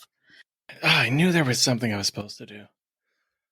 So with this, it becomes more and more obvious to people that the Speedy is gone, lost in this storm. The first written documentation of the absence of the Speedy was contained in a fairly prosaic message from William Ross, military commander at Kingston, to Lieutenant Governor Peter Hunter, saying, "The Speedy's non-arrival prevents my sending the pay list for Ryerson to sign." And this isn't even a reference to any sort of disaster. He's more just irate that the ship has not arrived yet and he can't do his paperwork. Right. How long after that was... Oh, sorry, a week. Yeah, so that was sent on Monday, October 15th, so just over a week after the Speedy had left York. She was going to continue on to Kingston, and she definitely should have been there by now. Right. And yeah, he even refers to it as a non-arrival. He doesn't refer to it as a sinking yet. Mm-hmm. In the last week of October 1804, further confirmation about the Speedy's fate arrived in a letter from Lieutenant Colonel John Vincent at Fort George. "I feel much regret. I have it not in my power to remove the general's alarm for the fate of the Speedy. On Friday last, an account came here that a boat had broken up, a topmast, a binnacle, mast, and hen coop painted with red, with some spars." These items had apparently been found about 30 miles east of Fort George, so that would put it in the U.S. state of New York. And so this area is sort of right across Lake Ontario from York and the areas that the Speedy would have been sailing. Also, the hen coop painted red is a significant detail because this is apparently something that was done in these situations where maybe the ship normally just carries cargo and they don't have to worry about passengers.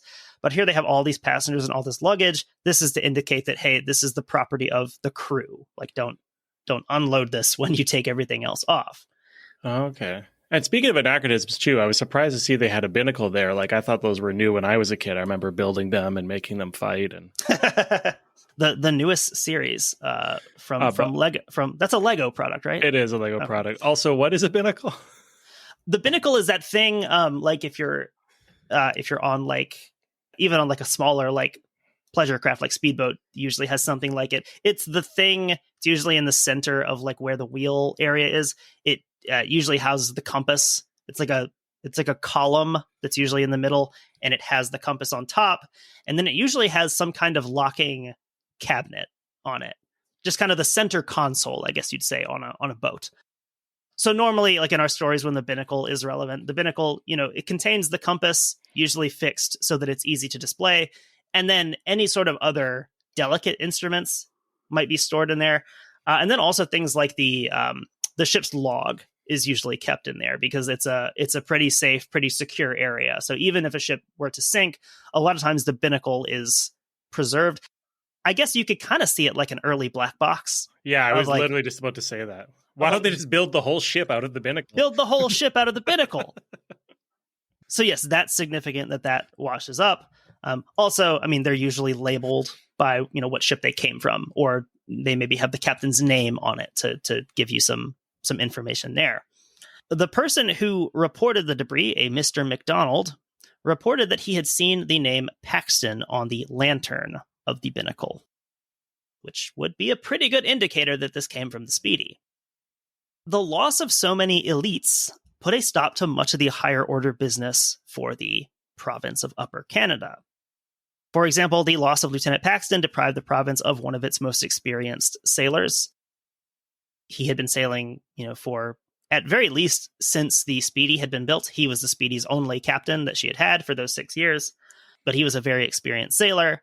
And at this point, there's not a lot of people who know the lakes this well. I mean, there's not a lot of ship traffic on Lake Ontario at this point. I think at this point, the British Navy has like 4 vessels operating on the lake. And here they've lost one of them. Right.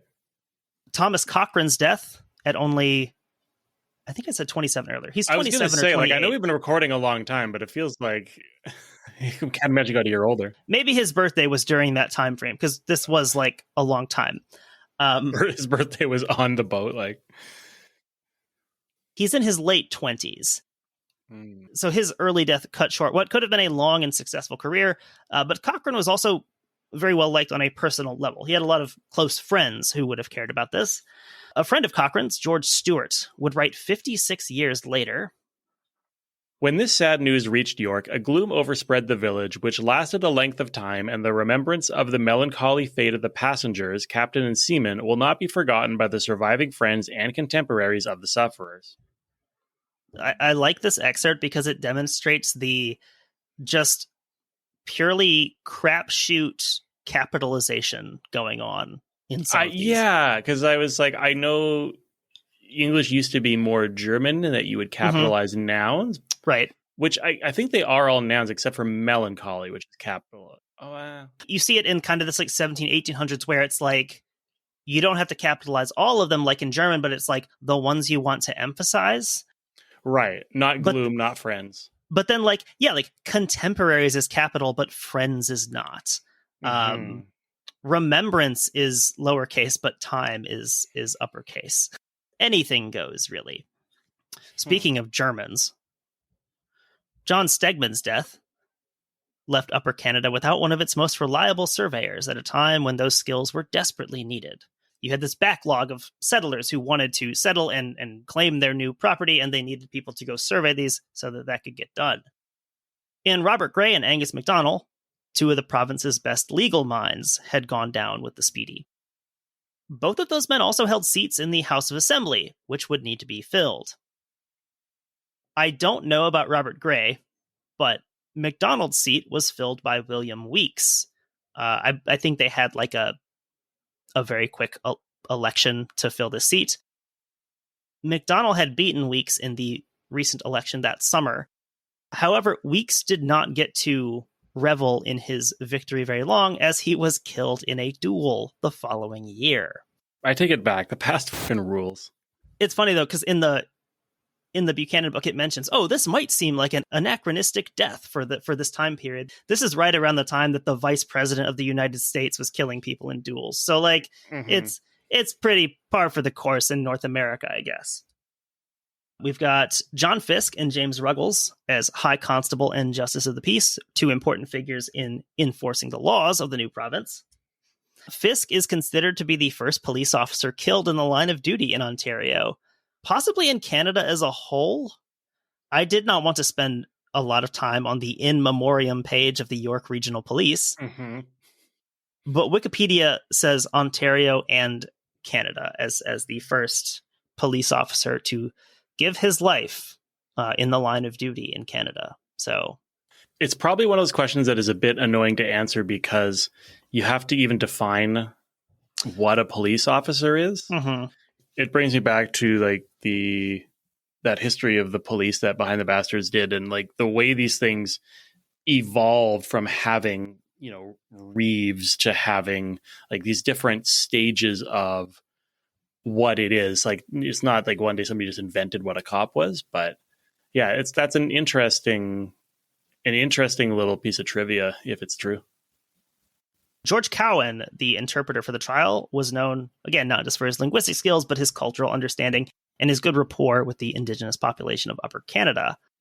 This whole list really gives me the vibe of, it's sort of like the Challenger, but what if the crew of the Challenger had been saying, like, this is a bad space shuttle, and also not only are we going to put a teacher on board, we're also going to put on, who was famous in the 80s, like, was like a late night TV show host, and we're also going to put like the governor general. Well, you don't governor generals in the U.S., but like we're also going to put on the speaker of the house, and we're also like all these cool people are going to be on board the Challenger, and then also some of the teachers' students also are going to be on there. 2 of them will be on there on the Speedy here. It is kind of funny too how this is sort of the inverse of what I would say is a modern sense of, you look at like a long vehicle trip and say like, well, this could have been a train journey. And you have the opposite side of that where like, well, they hadn't invented trains yet. So like this probably would have been a train journey. Yeah. Like 50 years later.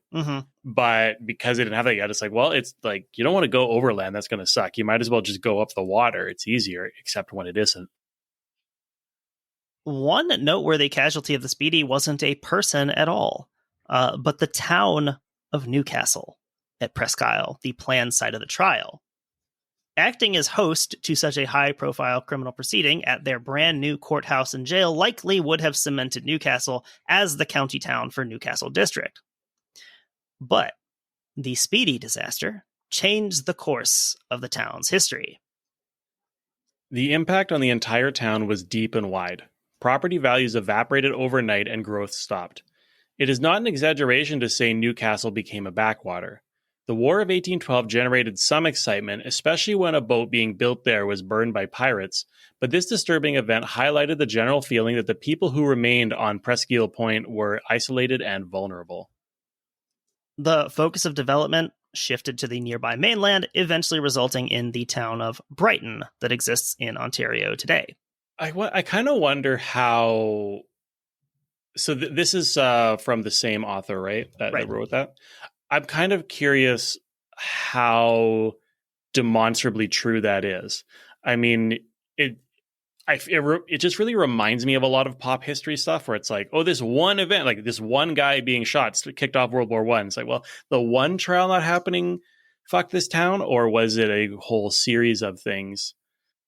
I think it's probably more of a thing where this maybe highlights things for people, because it's like one of the issues was, did the captain even see the beacon fire that was being lit? Because they know that he's going to have to sail east past the town, circle back and hit this channel at exactly the right angle so that they don't shoal on the entrance here. There were many, many other reasons that Newcastle wasn't the greatest choice. It had this kind of difficult to access harbor.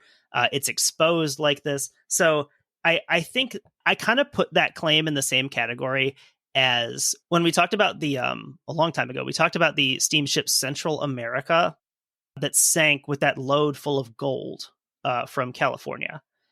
And kind of like you said, kind of the more pop history understanding of that is this was the contributing factor to the panic of 1857, I think it was.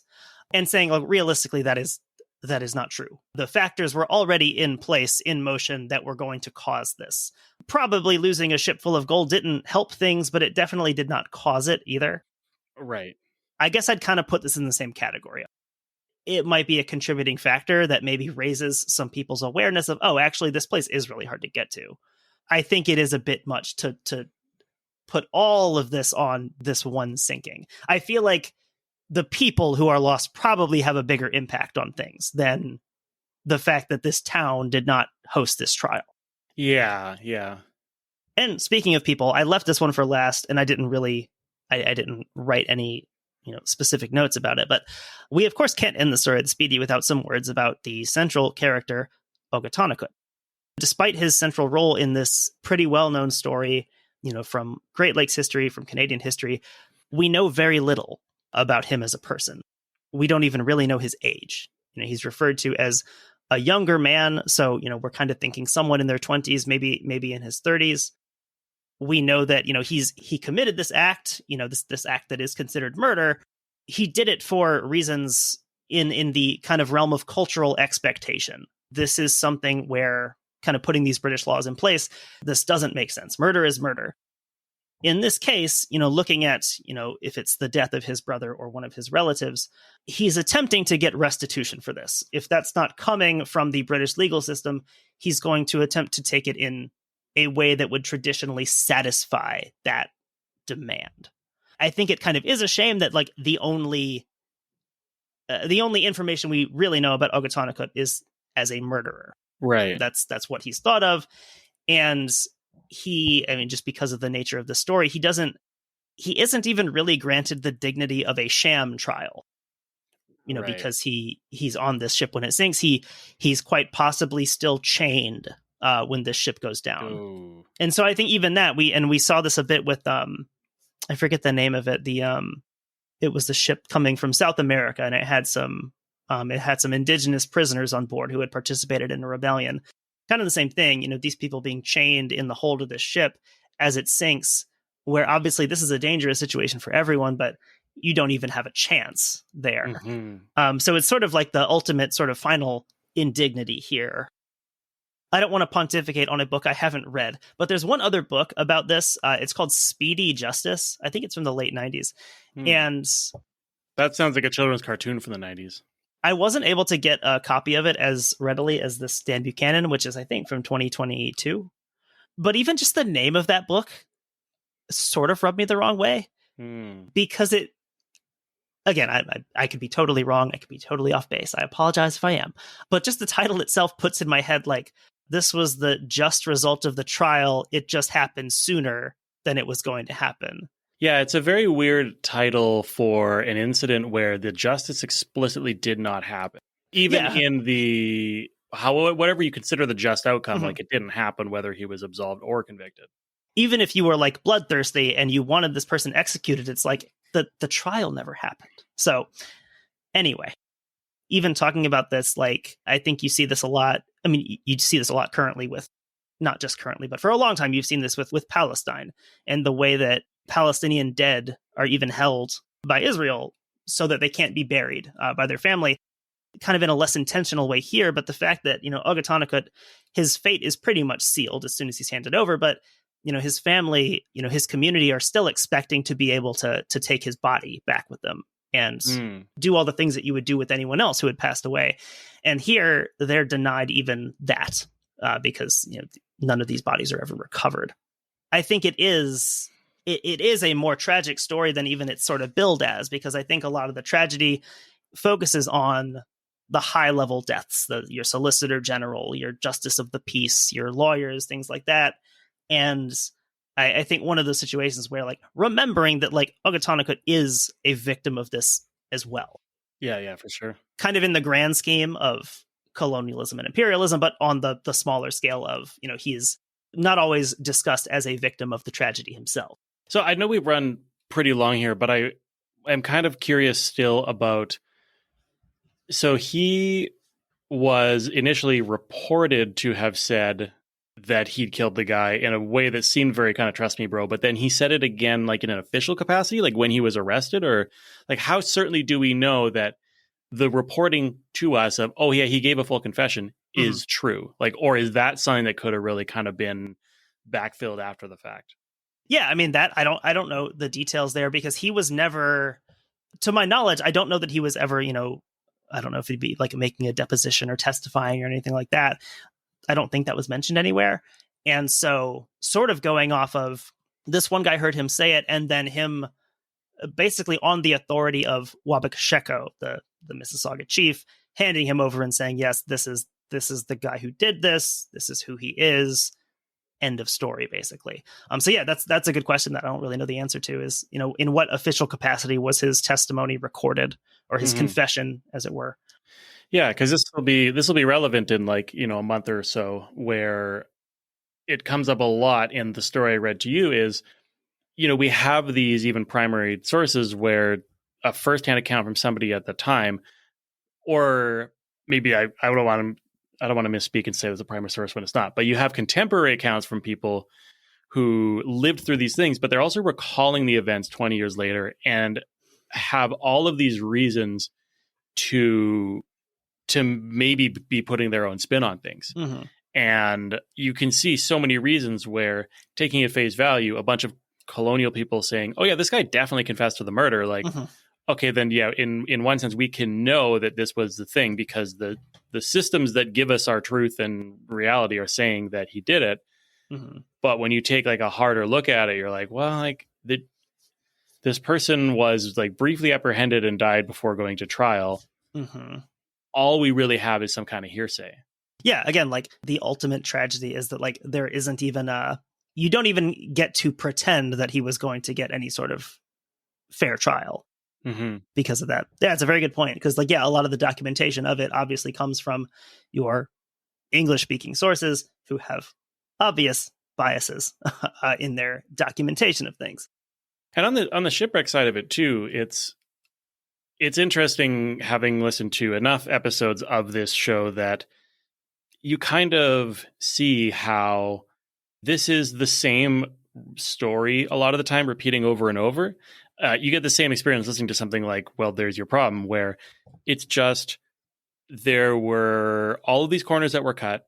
There were people flagging the corners being cut, and then they did it anyway, and then everyone died. No one learned anything, no moral. It's just amazing how often that happens, and it kind of adds to that sense of, like you say, it's a tragic story, but the sense of all of these disasters as like tragic in a way that implies a sort of shocking spontaneity. When it's like, well, what are the chances this guy would die on his way to trial? It's like actually pretty high when you consider the captain of the ship saying, this is a bad idea, we should not do this. And it's just, I don't know, it's just so darkly bleak to see this come up in just every story, apparently, where, oh, this was insanely preventable. And all for, sorry, just to add one more thing, but all for, again, this extremely arbitrary made up construct of we have to have the trial down the lake because of XYZ invisible line that we hadn't even drawn yet. It's just like a absolute cascade of pointless things happening for no reason. Yep. That is the story of the Speedy. A lot of pointless things happening for no reason. So yeah, I mean, this was a story that I'd wanted to do for a while. So glad we were able to do it in a lot of detail here and discuss it for a while. Consider splitting it into two, maybe, but I'll probably just release it as one, though. That's fair. I hit that point with the Blood Quantum episode where I'm like, if I split this in two, it becomes way less of a daunting task. And also getting 2 episodes out of it means I get like 2 posts out of it, 2 opportunities to share. And like, it's also just less insanely stressful if you're doing it on a schedule to be like, oh, I got to edit twice as much content this week. It's like, well, that just makes it twice as many weeks.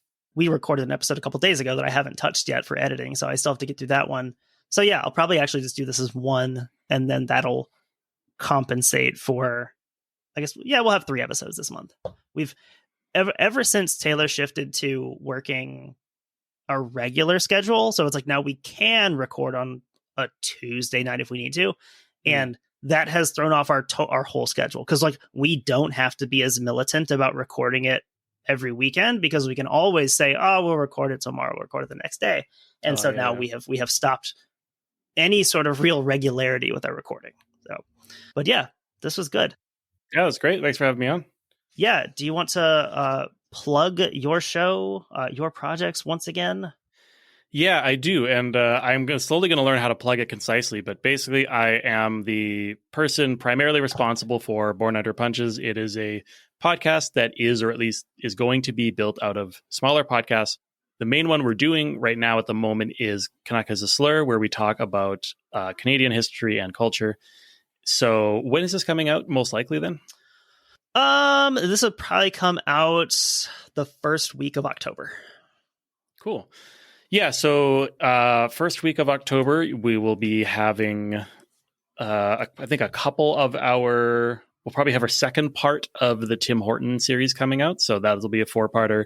Take us through a lot of October. In November, we have the very special 4-parter that Tanner has appeared on that is about a series of nautical disasters, I guess you could say.